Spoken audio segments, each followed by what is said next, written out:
So, meron po tayong bagong balita. Ito naman po yung kababayan natin na na-offload siya 2 beses na. Yung travel niya ay from Philippines to Dubai sana as tourist. Nagre-reklamo po sila kasi nga 2 beses na siyang hindi nakalipad or hindi nakapag-travel. Wala daw po siyang affidavit of support.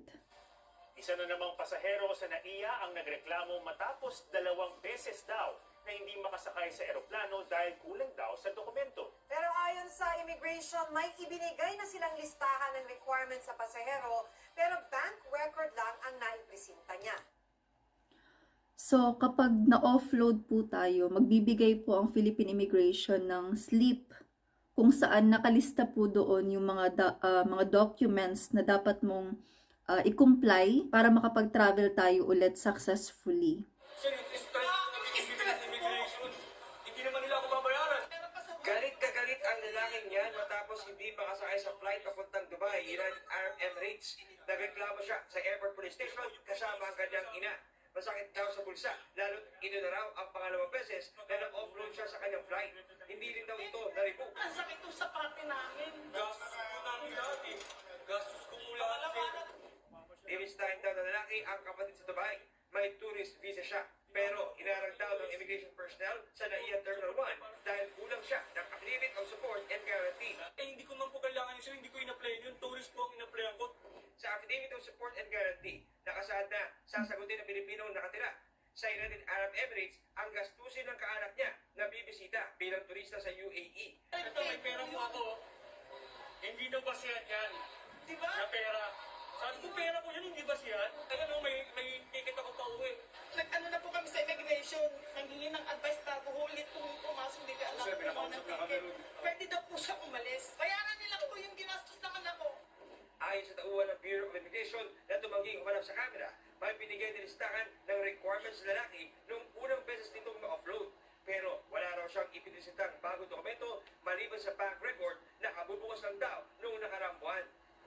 So, sa pagkakaintindi ko sa case nung kababayan nating na-offload dahil wala siyang affidavit of support, so, first pala ay na-offload na siya and binigyan na siya ng slip ng Philippine Immigration kung ano yung mga requirements na dapat niyang i-comply. Pero ang nangyari, nag-flight ulit siya, pero isang document lang yung kinumply niya or pinakita niya, and yun na yung bank statement niya. And then, nakita ng immigration na kaka-open niya lang ng bank account niya. And then, kakalagay lang ng pera. So, I think, para sa Philippine Immigration, ay red flag yun. So, kapag na-comply niya yung affidavit of support, I am really sure na makakapag-flight siya successfully. Kasi yun yung reason ng offload niya. Yun yung nilagay ng immigration officer sa slip niya na dapat niyang i-comply. And isa pa, itong Dubai talaga is very prone sa mga Filipino na ma-offload as tourist. Kasi nga, lalo na kapag i-declare nyo na for long stay kayo sa ibang bansa, for example, 1 month, 2 months, ganun. So, mag-iisip na kasi ang immigration nun na magtatrabaho ka, lalo na kapag wala tayong stable job sa Pilipinas. Iisipin nila na magtatrabaho ka sa ibang bansa kasi nga, hindi stable yung trabaho sa Pilipinas. So, nakakalungkot na ganun yung nangyari sa kanya. 2 beses na siyang na-offload. So, meaning 2 ticket na yung nasayang sa kanya. So, kapag magta-travel po tayo as tourist and hindi tayo yung bumili ng ticket or hindi tayo yung gagastos ng mga expenses sa travel, or kapag hindi tayo employed sa Pilipinas, wala tayong enough na earning or income sa Pilipinas, so mas okay na po na maghanap tayo ng sponsor and then mag-provide ng affidavit of support para may chance na makapag-travel tayo. Kasi naka-indicate din po talaga sa affidavit of support yung personal details ng sponsor natin, and also nakasaad din doon na hindi tayo mag-overstay, nakasaad doon na babalik talaga tayo sa Pilipinas, and then pipirma yung sponsor natin, and then ayun nga, kaya ni-required din ng Philippine Immigration na dapat authenticated siya sa Philippine Embassy or Consulate sa ibang bansa kung saan man yung sponsor natin para legal talaga siya na document. And also, para kasi nga nandun yung personal details ng sponsor natin, 'di ba? So, alam ng authority kung sino ba ang dapat kontakin kapag, for example, may mangyari sa atin sa ibang bansa or walang nagsusuporta sa atin. Or for example, mag-overstay tayo, alam ng authority kung sino yung dapat kontakin. Ayun nga, kung gusto natin na magtrabaho sa ibang bansa, mag-apply po tayo ng tamang visa.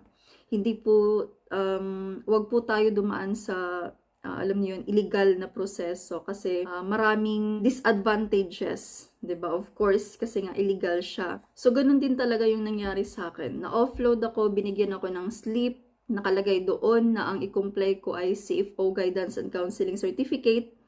And then, sa next travel ko, kinumply ko talaga siya. Pinakita ko yung slip, and then pinakita ko din yung CFO certificate. And then, nakaalis na po ako nun. Hindi na ako na-offload. Kasi nga, kinumply ko yung nasa list na binigay ng immigration officer. So, kapag na-offload po tayo, I think, makarecord talaga yun sa Philippine Immigration. And once na mag-travel ulit tayo, makikita nila na, oh, may offload record ka pala. Bakit ka na-offload? So, syempre, sasabihin talaga natin yung totoo kasi nga, may record doon eh. And kapag sabihin natin, wala po kasi akong affidavit of support, ganito, possible na yun pa rin yung hahanapin nila sa'yo. Kung gusto talaga natin na mag-tourist, mag-try po tayo na i-declare na, for example, 3 days lang tayo doon, kasi para tour lang talaga, 'di ba? Magtataka na kasi yung Philippine Immigration kapag dineclare natin na medyo matagal and then wala tayong financial capacity to travel, magtataka na sila paano anong mangyayari sa atin doon sa ibang bansa wala tayong financial capacity to travel. So kung meron po kayong questions, actually meron po akong video about affidavit of support, meron po akong sample nun. Kung gusto nyong makita, kung gusto nyong magkaroon ng kopya ng sample ng affidavit of support, panoorin niyo po yung video. Ilalagay ko po sa description yung link. Kung meron kayong questions, clarifications, and suggestions, i-comment nyo lang po. Thank you for watching. Bye-bye!